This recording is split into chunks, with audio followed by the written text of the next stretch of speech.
No, putek!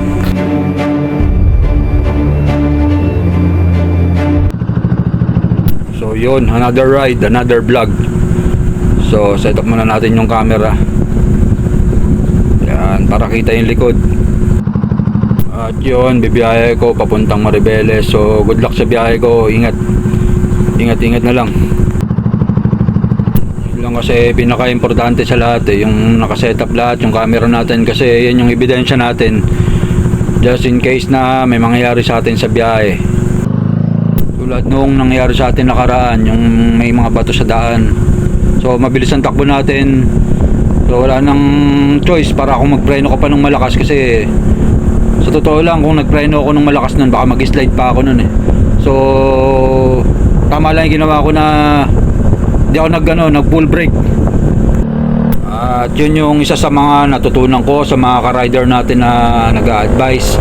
So good advice naman kasi na-apply ko siya. Okay naman eh, talagang hindi ako nag-slide. As my experience kasi last December, sa tingin ko mga ano yun eh, December 24. So pauwi ako noon. Ay di, papasok pala ako, papunta ako ng work. So biglang may tumawid na kotse. Mabilis ang takbo ko, biglang may lumabas sa gilid. So may nakaparada na bus. Blind spot siya eh. Biglang lumabas sa kalahati ng daan yung kalahati ng kotse niya. So ginawa ko ngayon, umiwas ako ngayon, sabay full brake. So ang nangyari sa akin ngayon, dumulas ngayon yung gulong ko dahil basa yung kalsada eh, tapos may mga buhangin pa. So ang nangyari, nag-slide yung motor. Ang nangyari, ako naiwan yung motor ko dire-diretso yun. Buti na lang makatakbo ko lang nun mga 70, 60, mga ganun.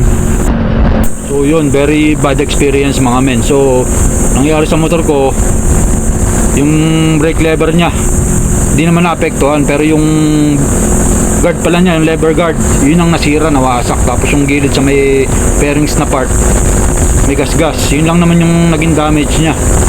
So yun, buti na lang napalitan natin kagad. Tapos sa akin naman na naging damage ko, sa braso ko gas-gas, konti. Tapos sa tuhod, konti lang din. Ano naman, swerte naman tayo, di tayo nagkaroon ng malaking pinsala sa katawan. So thanks God pa rin. At ang sad thing naman dun, yung kotse biglang sumibat na. So tinakbo na tayo. Loko din eh, no? Kaya yun, ang ganda na naging regalo ko nung Pasko. Kaya yun, ang advice ko, kung lagi kayong bumabiyahe, mag-invest kayo ng riding gears nyo. For safety lang naman din kasi. So sabagay, kasi yung iba walang budget. Pero kasi tulad niyan, kung madidisgrasya tayo, may protector tayo sa katawan. Kaya lang talagang minsan kung nandyan disgrasya, nandyan yan eh, kusang dumarating. Kahit na mabagal pa itakbo mo, kung ikaw naman yung babanggain, talagang di ka makakaiwas eh. Kaya yung sinasabi ko, kailangan nyo ng camera, yung mga ganun pang ebidensya natin, di ba? Tsaka syempre, pinaka-importante, kailangan ng lisensya, rehistro. So may papel yung motor nyo, may laban talaga tayo. Pinaka-importante lang din talaga, wag tayong iinom pag nakakabiyahe tayo. Tulad ng sinabi ko nakaraan sa video ko. Tapos yung isip natin kailangan matalas yung isip natin pag nagdadrive tayo.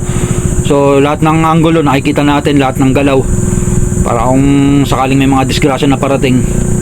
So yun, lagi tayong alert. At siya pa, laging check yung motor natin kung okay ba yung takbo, kung may problema ba sa mga gears niya. Yung preno, lalo na, pinaka-importante yan yung preno.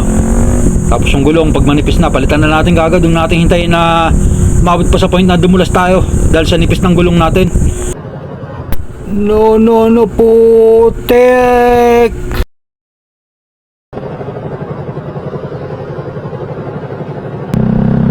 Yun nga ba sinasabi ko eh, ate, nako po. So yun, muntik na naman tayo. Yan, sensya na, ako yata mali. So yun, medyo umaba yung video natin. Mamaya na lang ulit mag-upload ulit ako yung request na mga kanta nung iba pa.